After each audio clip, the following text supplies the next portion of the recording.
Hi, my name is Arianne Banda, and my South African names actually are Letukukanya is my Zulu name, and Masana is my Shangaan name.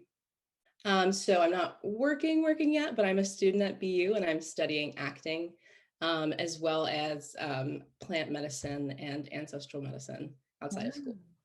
So I was born in Johannesburg, South Africa, and I grew up there most of my life. I moved around a little bit when I was young to the US and like to Cape Town for a bit. And my mother's side of the family is from the United States. My father's side is from South Africa, from Limpopo.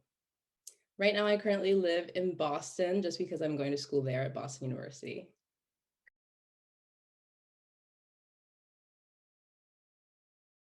So growing up in South Africa, I definitely had the chance to interact with a lot of people from a lot of different cultures and different places.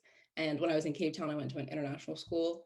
And so this book was really fun to see these kids, who all look very different and speak very differently, interacting with one another through like play, which is something that's very important. And then as well as learning to respect one another's languages. And so that was great. And I definitely had a lot of friends who didn't look like me and didn't speak like me, at least at home at school. And it was always really interesting and a lot of fun for me to get to know a lot of people.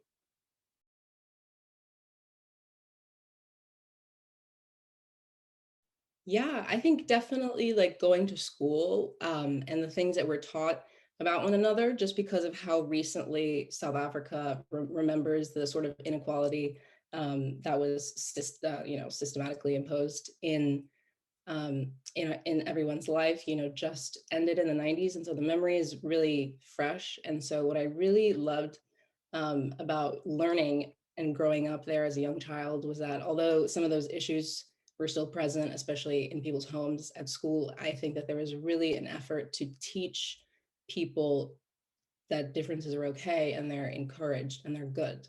And like the songs we learned at school, like really focused on that, like colors of the rainbow and languages we spoke. And there were songs where, we would say different languages the way people say hello. And I really appreciated that because when I moved to the US, I didn't find that. We weren't actively taught to, love one another. It sort of had to be something you had to think about or be told offhand.